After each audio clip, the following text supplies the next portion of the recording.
अपने करीबी रहे नानक चंद रत्तू जी से आखिरकार क्यों कहा बाबा साहब ने कि ये पार्टियों के हरिजन बने बैठे हैं, इन्हें समाज से कोई लेना देना नहीं। साथियों, बने रहिए मेरी वीडियो के साथ। मैं बताता हूं वो कहानी जो बाबा साहब को हंसने पर मजबूर कर देती है और उनके संघर्ष का मजाक बना देती है। साथियों, जब देश में 26 जनवरी 1950 को देश का संविधान लागू हुआ, 1951 और 52 में देश के प्रथम चुनाव हुए। उस चुनाव में बाबा साहब की राजनीतिक पार्टी, जिसका नाम शेड्यूल कास्ट फेडरेशन SCF है, जिसका गठन बाबा साहब ने 1942 में किया। इस चुनाव में जो 51 और 52 में हुए, उसमें बाबा साहब के कुल 35 उम्मीदवार खड़े हुए। उन 35 उम्मीदवारों में से सिर्फ 2 उम्मीदवार जीते, जिनका नाम खड़ू भाई केसंग भाई, साबरकोटा निर्वाचन क्षेत्र बॉम्बे। दूसरे जो उम्मीदवार थे बैजनाथ महोदय, बुलंदशहर उत्तर प्रदेश से। इनकी बात हम बाद में करेंगे। पहली बात करते हैं बाबा साहब ने क्यों कहा ये पार्टियों के हरिजन बने बैठे हैं, इन्हें समाज से कोई लेना देना नहीं है। साथियों, नवोदय, जय भीम, जय जोहार, जय संविधान। साथियों, 1951-52 में जब देश के प्रथम चुनाव हुए तो बाबा साहब अपनी पार्टी से चुनाव लड़ते हैं और हार जाते हैं। बाबा साहब के सामने चुनाव लड़ने वाले उनके ही पीए नारायण काजरोलकर से बाबा साहब हार जाते हैं। ये जो नारायण काजरोलकर हैं, इनको पंडित नेहरू ने बाबा साहब के सामने खड़ा किया। कांग्रेस पार्टी से इन्होंने चुनाव लड़ा और इनको जिताने के लिए पंडित नेहरू ने 2-2 बार सभाएं की, पूरी तैयारी की इनको जिताने के लिए, और ये जीतते हैं।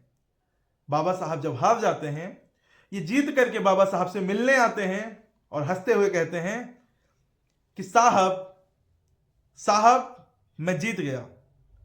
बाबा साहब इनको चाय ऑफर करते हैं, चाय पिलाते हैं, और बातचीत के दौरान बाबा साहब इनसे पूछते हैं कि चुनाव तो आप जीत गए हैं, चुनाव जीतने के बाद आप क्या करेंगे। नारायण काजरोलकर बाबा साहब से कहते हैं कि जो पार्टी निर्धारित करेगी, जो पार्टी कहेगी, वही मैं करूंगा। उनके जाने के बाद बाबा साहब जोर जोर से हंसने लगते हैं, जिस पर बाबा साहब के सबसे करीबी रहे नानक चंद रत्तू जी उनसे पूछते हैं कि मान्यवर बाबा साहब, आप क्यों हंस रहे हैं चुनाव हारने के बाद भी। तो बाबा साहब कहते हैं कि ये लोग पार्टी के हरिजन बने बैठे हैं, इन्हें समाज से कोई लेना देना नहीं है। साथियों, वर्तमान समय में भी देश में कुछ ऐसी ही स्थिति है।